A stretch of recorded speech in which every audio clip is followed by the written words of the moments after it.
let's say that God decided to put basically his whole presence right here in this house. All that big God, all the mountains and all that, he decided to primarily focus in this house. Now, you and I knowing human beings and how we are,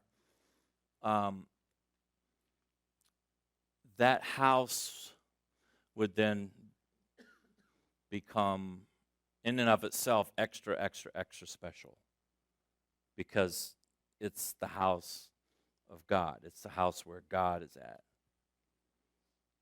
And also we know that as human beings, if God put his whole, if God decided to just reside in that house, that it would become a monument in and of itself.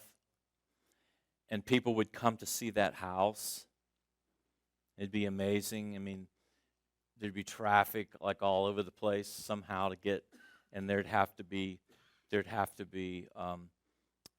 security and all this stuff. I mean, it would be amazing if God put his whole presence in this house. We're going to look at a revolutionary teaching today by Jesus, who was a revolutionary teacher.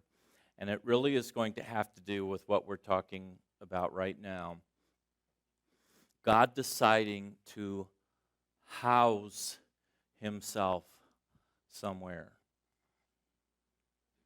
Today I'm going to talk about an amazing building. I'm going to talk about the fact that Jesus wasn't impressed one bit. I'm going to talk about the Rolling Stones, and no, not them. I'm going to talk about this revolutionary teaching of Jesus, and it was revolutionary because no other faith, no other religion has ever taught this, that God chooses to house himself in people. We're going to talk about it's moldy. I'm going to briefly talk about 1 Corinthians 6, 19 through 20, and also if we really believed this. One day, Jesus is leaving the temple. Now, for literally thousands of years, religions of all sorts in the world, up to this point, had always their god or goddess, whoever they worshipped, they built temples. They built houses for their God to reside. This is just the way religions work.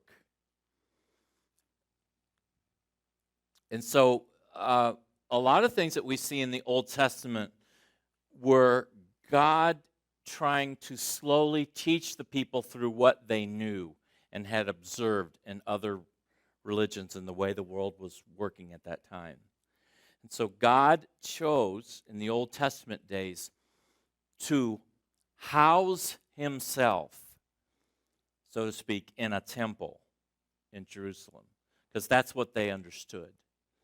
And so people would come from all over Israel to the house where God was, so that they could worship together in community and all of that.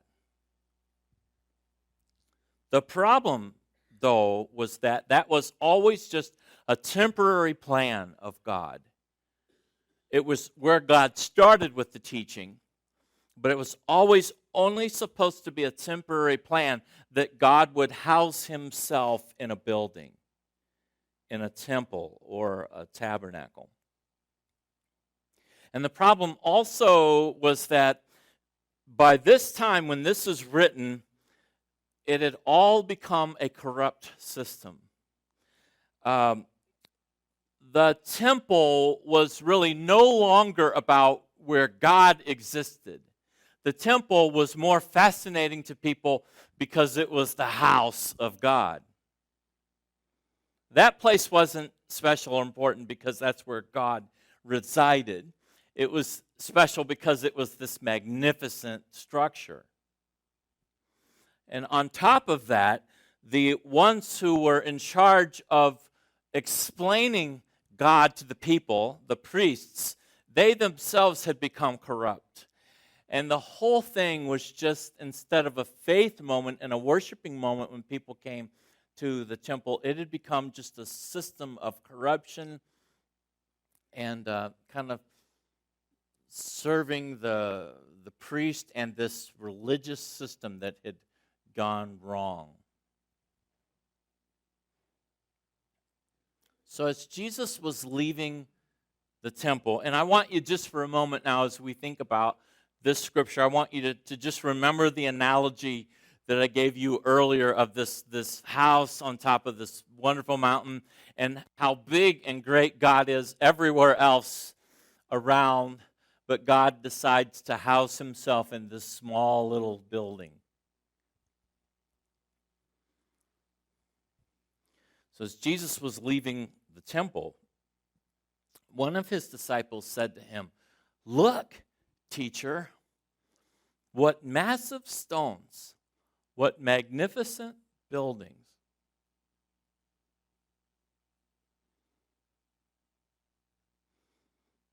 The disciples are in Jerusalem. They're at the temple where God himself, great God Almighty, the creator of the mountains and the world, resides. They are right there within feet of the very presence of God. And the thing that most catches their attention is the magnificent building that God is housed in.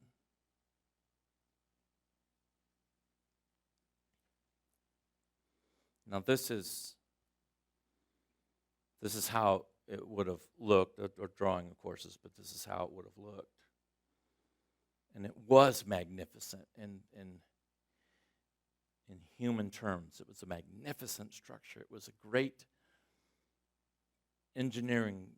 It was just amazing what they did in that day to build this. In God's presence, God chose for it to work this way initially, that he would primarily reside in a building, in a temple. And if you see, like underneath the E, if you see that bigger structure, those columns, this is actually the point, the place, where in here is called the Holy of Holies, and this is where God's very presence was there.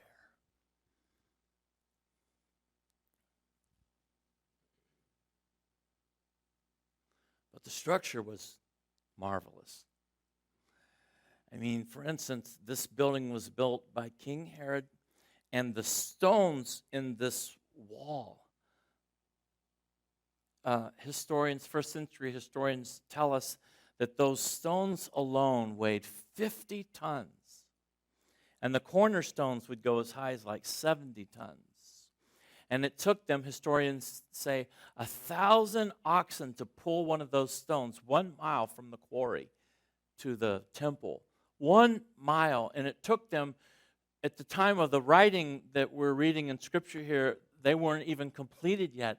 It had taken them 46 years to get to that point in building this magnificent structure to house God. 46 years. And they were impressed with their building, what they had done, the money that had been spent, the ingenuity to be able to construct this, all of the labor. People had literally poured their whole life into the building. And incidentally, what I just read you was around like in the mid 30s AD. History says that in 70 AD, the Romans came and destroyed this whole thing. And even those massive stones came tumbling down. All of it except just a little part of it exists today called the Western Wall. But the rest of it was totally destroyed and burned. and the massive stones that the people had put there, that they felt so proud about to build their building, was pushed over the edge. And it was all destroyed. So Jesus responds to the disciple who's so impressed with the building, even though he's in the very presence of God talking to Jesus, and even though he is within, yards of the Holy of Holies where God is, his mind goes to how great the building is. So Jesus responds, "Do you see all these great buildings?" And then Jesus says, and he's now referring to 70 AD, he's saying, "Not one stone here will be left on another. Every one will be thrown down." And that was offensive to the people. You see, when Jesus would talk, it wouldn't be just Jesus talking to his disciples. There were crowds of other people that were around, and like the Pharisees and the teachers, they were offended at the thought of all of that work and all of the money and all of the time and all the time that we spend on this building, and how great and how wonderfully it reflects our love and devotion is going to be wiped out one day. That was offensive.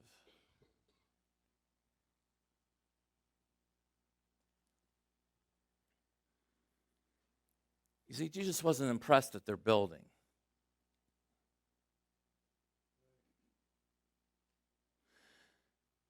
The building had a purpose.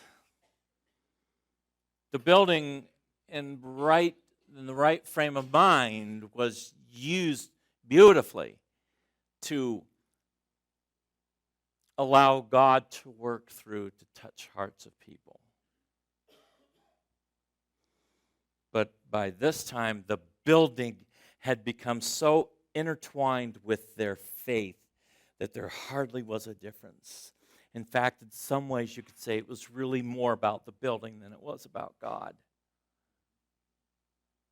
Or it was even 25% about the building and 75% of God. And if it's any percent about the building and not God, there's a problem.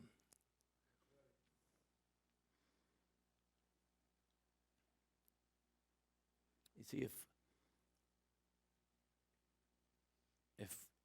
Jesus came to town today and literally we saw him and he said, "Hey, show me around your town,"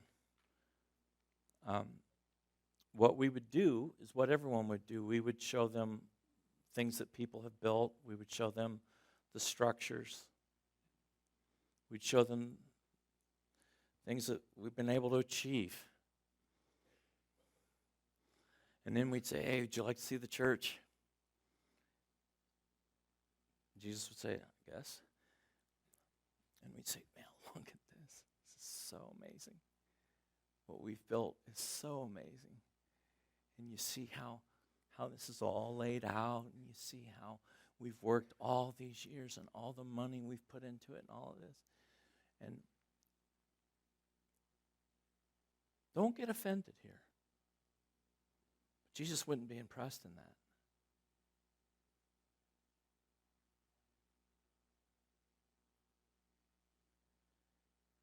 He would only be impressed with conversations that we said, and do you see how this building is being used to love you? And you see, let me show you this area, God.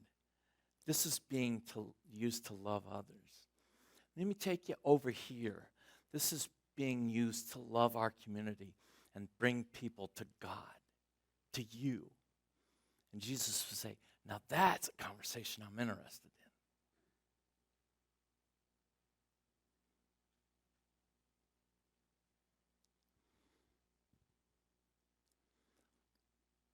When we get to heaven, when we have conversations with Jesus,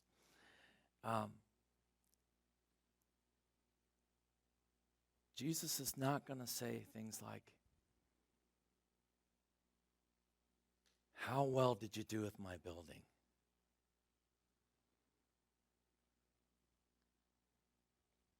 How good did the building look when it was?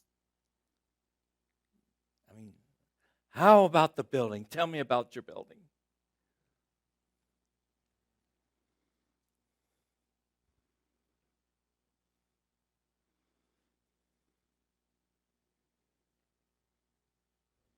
The conversations that you'll have is, tell me about the disciples you made. Tell me about those that you touched for me.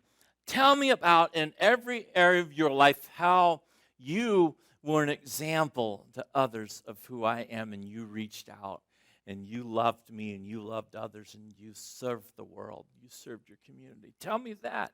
And if it happened to do with a building, tell me that. Tell me about that. But God won't have any conversations like, how well did you do with my building? And that is offensive to some. It certainly was offensive in Jesus' day. In fact, on the very day that he's hanging on the cross, there's still people bringing up building ideas with him. And they're saying to him, I'll read you the scripture in a minute, but they're saying, I thought you said you would destroy this temple and rebuild it in 3 days. They were offended at that whole thought. You're going to tear down our building and do that back again in 3 days? Ha ha.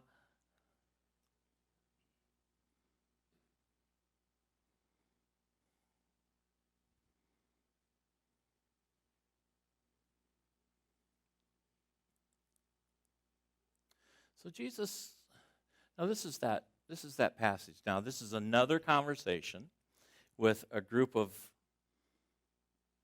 leaders who are all about the building.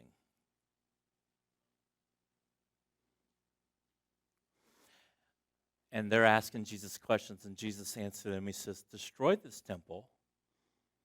And he's literally at the temple, this big structure we're talking about. Destroy this temple, and I will raise it again in 3 days. And so they naturally think that Jesus is talking about the temple, with the 50-ton stones. And Jesus instead was talking about his body. He's talking about him being the temple. But they took it as Jesus is saying, this temple will be destroyed, and I'm going to rebuild this thing in 3 days. And they're saying, Jesus, it's taken us 46 years to get to this point, and you say you can do it in 3 days? Ha! And so literally, when Jesus is hanging on the cross, this is one of the things that was shouted at him. You said you'd destroy our building. There you go. Talk that way about our building, will you?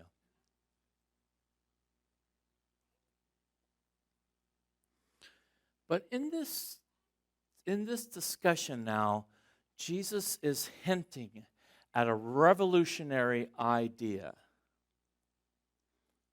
When he says, destroy this temple, he wasn't talking about the 50-ton stones and the structure. He's saying that he was a temple. This is a different idea. For the first time ever, no one has ever spoken this before to people.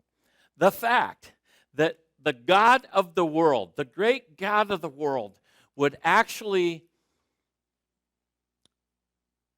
go a different direction than all other religions, and even the religion to that point in the Hebrew world.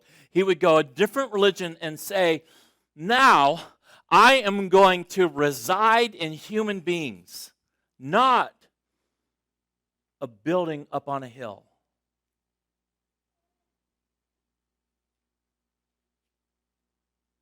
Because while that idea worked for thousands of years, because that's just how God needed to do it, to kind of bring them to the point where they could go the next step. And the next step was that Jesus comes along and he starts thinking, and he starts teaching that God now is going to choose not to reside and the house of worship, the building, but in human beings and hearts of people. It's a different concept, an entirely different concept. You say, isn't God here in this building? Yes, He's here in this building. Because one thing, God's everywhere, but primarily because you are here.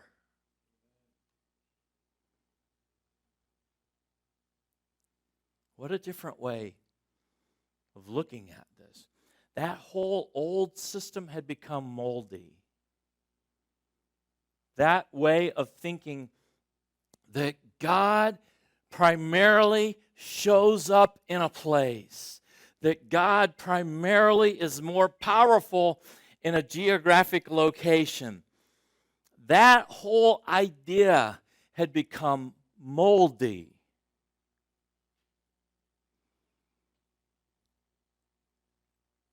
And the people of God, the disciples, were kind of getting it.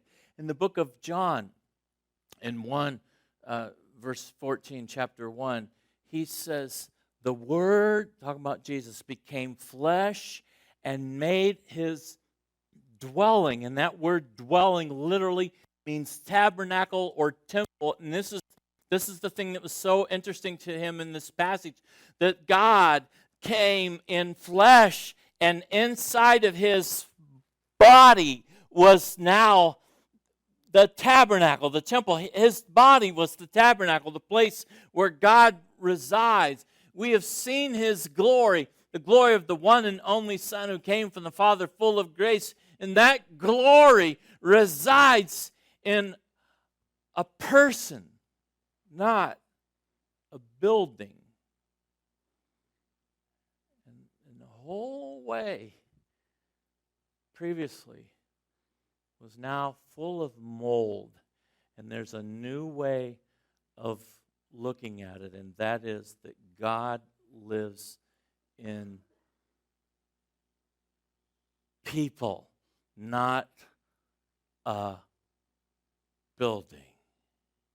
You're all ready to make the sandwich of your dreams. Turkey, tomato, and Swiss on a bed of romaine lettuce, sandwiched between 2 slices of sourdough. Classic. But oh no! What's this? Mold? But look, good news. The mold's only on part of the bread. So I could just cut that away and it'd be fine, right? How many have done this? Come on. Raise your hand. There's no such thing as a clean part of moldy bread. That's because mold is a fungus, like mushrooms. The caps on the surface are easy enough to spot, but there's a vast network of subterranean roots called hyphae that you can't see. So let's take another look at that bread of yours. Ugh, disgusting. Well, maybe you can just grab another piece from the same loaf. Well, that's not such a good idea either, because by the time the mold sprouts its fuzzy head, what you're really seeing is the reproductive part of the mold called sporangiums. Each sporangium releases tens of thousands of spores, so even though you can't see it, that entire loaf could be teeming with fungus. Who But knew? it seems like such a waste to just throw it out. Yes. So Jesus comes and He teaches a new thing, and He's saying, it used to work, but that whole idea had a shelf life to it. And the shelf life has an expiration date on it. And this whole idea that God primarily resides in a building, that's ended. It's now moldy. And if you try to just kind of cut a little part off of that teaching and say, oh yeah, okay, so you talk about now you live in us. Cool. Well, we're going to combine that with the building still because we love the building. Now in 1 Corinthians 6, the challenge is they're trying to get people to understand it's no longer about the building. And so they say, do you not know that your bodies are temples where God lives? It's your body now, not the geographical location on top of a hill. Who is in you and you've received from God. Do you not understand that anymore? The old way of thinking is moldy. Therefore, you are not your own. This is an important teaching. Because what we do is we say, we are our own. And God does His own thing. And so we are our own, basically, Monday through Saturday. And then we show up at the building and become gods. And then we act holy and do the whole holy thing. But God says, no, you are not your own anymore if you're a believer. You were bought at a price on the cross, and therefore you should take this seriously. You should start to look at your body as the temple of God 7 days a week.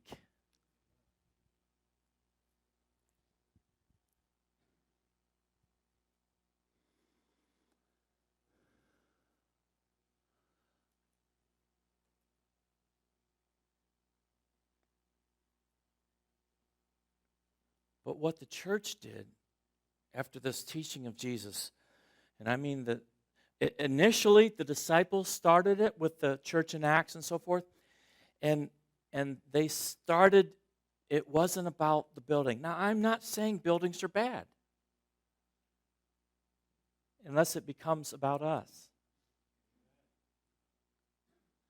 Unless buildings become part of our relationship with God.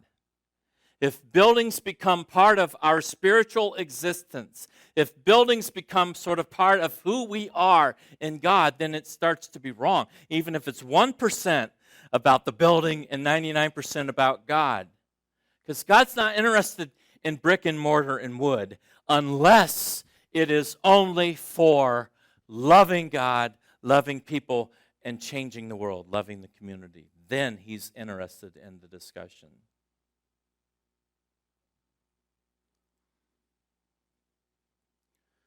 But what did the early church do? The disciples initially made it about them being the temple of God. But then it only took, a matter of just some hundreds of years before Christianity made it about the building again. And so Christianity began to build all of these magnificent structures and these churches that would cost, more money than anyone would ever have. The churches built these huge temples, and some of them still exist to this day. They built these magnificent places of worship, buildings. And they exist today. Yeah, but the reason why they exist today and are interesting is because they are museum relics. And people go to them to see. They go to them in Europe and they say, isn't the artwork beautiful? And how did they get that high up to be able to paint that? And isn't it interesting how they made that structure? Wow, isn't that cool? And those structures that people built for hundreds and hundreds and thousands of years, they literally would take over 100 years to build them. People would give their entire life, all they knew was building the building for God. That's all they knew. Their whole life, building the building, building some beautiful place.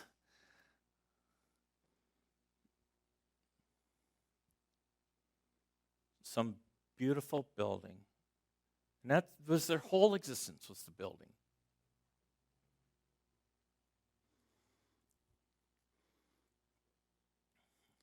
And that's continued on through most of my life, all my life really, where the church has intertwined God with the building.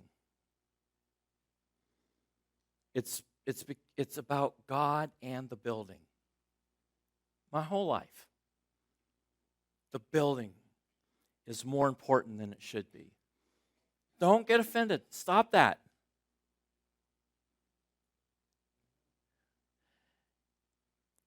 Because I'm not saying the building is not important.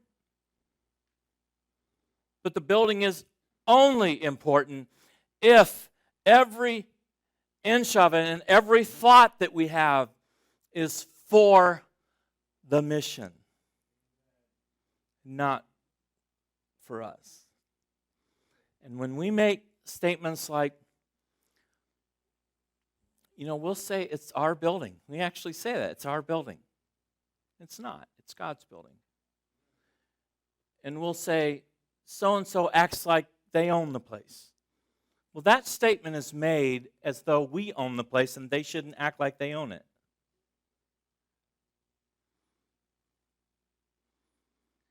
The building exists only as a vehicle to touch the world. It does not exist for us. Oh, so offensive.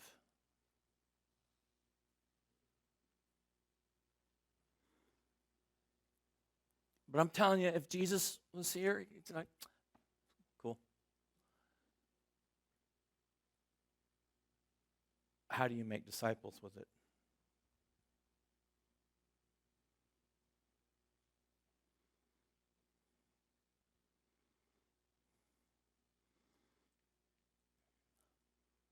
Now, the early church believed this stuff, that the temple is them, not bricks and mortar. They believed that. And if we really believed this, we'd stop doing church. They were doing church in that day when Jesus came. They would do church. That, church was the building. And so they would do church by periodically showing up to the building and worshiping and all of that. They would do church. And then they would go home, and church would be left there. And they would go home. And this is what so much of Christianity does, is they do church. We show up on Sunday and we do the church thing in the holy place. And then we go and we live unholy the rest of the week, and it's okay to us. Because we think God resides in a building, not in us.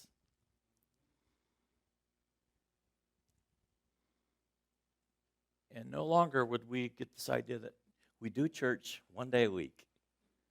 Or we do church when we're in a small group. And then the rest of the time, we do life. We do what we want to do.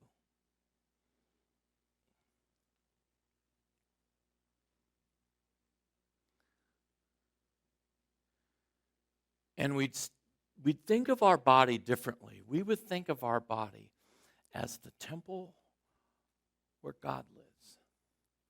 And so we would choose our words differently, because if we really believed God lived in our body, we would watch how we talk.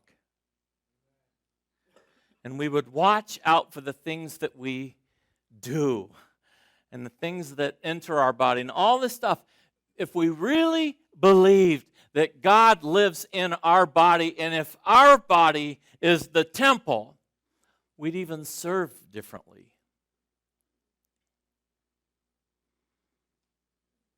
Because we would believe that God now evidently is limiting himself as it comes to us. He's limiting himself to what we choose to do with our life. So if people are going to be touched through our life, if God is going to touch other people through our life, we are going to have to use our hands, and we're going to have to use our mind, and we're going to have to use our voice, and we're going to have to use our talents and our skills and our abilities if God's going to be able to do anything in our realm of existence, because he puts himself in us. And so if it's going to get done by God in our world, it's going to take us to do it. And we view mission entirely differently. Most of the churches are dying and are going to die because it's about the building. And it's about themselves. And it's about being inward. And it's not about making disciples. And they will die. And they'll have a conversation before God. And God will not say, do you still have the building? Why, yes, we do. It's over here. And God will say, what did you do to make disciples? Because you were the building. So God teaches the early church to not stay in Jerusalem and build a big building. God says, I want you to go out and make disciples. Because you will be the churches all over the world. You will be my temple. I'm no longer going to be stuck in a place.